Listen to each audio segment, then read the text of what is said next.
এখন বলো তো ওয়ার 2 নিয়ে তোমরা কতটা এক্সাইটেড? টাইগার 3 এর পোস্ট ক্রেডিট সিনে যখন ঋত্বিক স্যারের এন্ট্রি হয়েছিল, ভাই সবাই পাগল হয়ে গেছিল। তারপর থেকে ওয়ার 2 নিয়ে হাইপ এখানে, কিন্তু এখন এই টিজার ভাই হেগে দিয়েছে। এত হাইপ, এত এক্সপেকটেশনস, এরপর এটা। এখন সত্যি বলো, টিজারটা তোমাদের কেমন লাগলো? ঠিক আছে, মোটামুটি নাকি ভালো?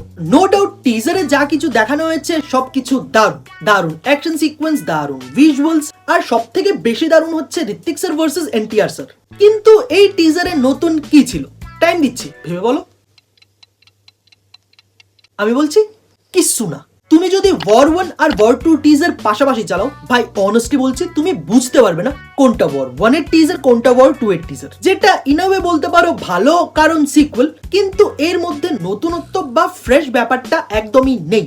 এখন আমি এমন বলছি না টিজারটা খারাপ, একদম না, কিন্তু টিজার নিয়ে যে লেভেলের এক্সপেকটেশন ছিল ওইটাকে এটলিস্ট এই টিজার ম্যাচ করতে পারেনি। এখন টিজারে অ্যাকশন হাইলাইট করা হয়েছে যেগুলো ব্যাপক, কিন্তু এখানে ভিএফএক্স এর ব্যাপারটা একটু অনেকটাই বেশি হয়ে গেছে না? অনেস্টলি বলো তো এই টিজারটা ভিজুয়ালি কতটা সিমিলার ওয়ার, পাঠান আর টাইগার 3 এর সাথে? বলে দিচ্ছি অনেকটা সিমিলার। এখন এই টিজার পুরোপুরি জুনিয়র এনটিআর এর পয়েন্ট অফ ভিউ থেকে বানানো হয়েছে, যেখানে সে কবিরকে রয়ের বেস্ট এজেন্ট বলছে। এখন আমার সব থেকে বড় প্রশ্ন, কবির রয়ের বেস্ট এজেন্ট মেনে নিলাম, তাহলে টাইগার আর পাঠান কি, কোথায় ওরা? আর এই টিজারে জুনিয়র এনটিআর কে একরকম অ্যান্টাগনিস্টের মতো প্রেজেন্ট করা হয়েছে, কিন্তু এখানে কি সে সত্যি ভিলেন হবে? জাস্ট ইমাজিন জুনিয়র এনটিআর কে শুধু একটা ফিল্মের জন্য নেওয়া হয়েছে আর সেই হবে মেইন ভিলেন। এই ব্যাপারটা পুরোটাই ওয়ার 1 এর ফর্মুলা না? এখন এটা নিয়ে এখানে আমার একটা থিওরি আছে। হতে পারে ঋত্বিক স্যার আর এনটিআর স্যার একটা কমন অ্যানিমের পেছনে লেগেছে, যে তাদেরকে ভুল বুঝিয়ে একে অপরের এগেইনস্ট লড়াচ্ছে।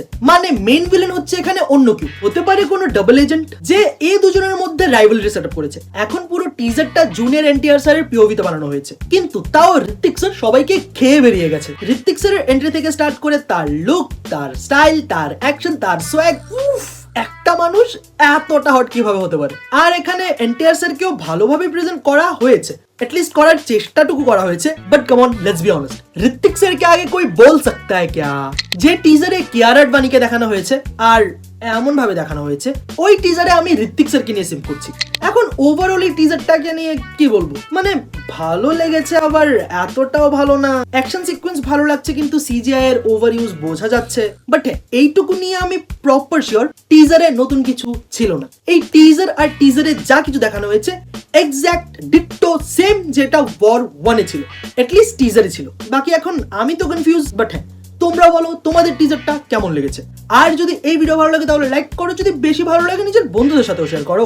আর সব থেকে ইম্পর্টেন্ট যেটা, সাবস্ক্রাইব নিজেরাও করো, সবাইকে দিয়ে করাও। বাকি দেখা হচ্ছে next time. Till then, be safe, be happy and stay hydrated. Peace out.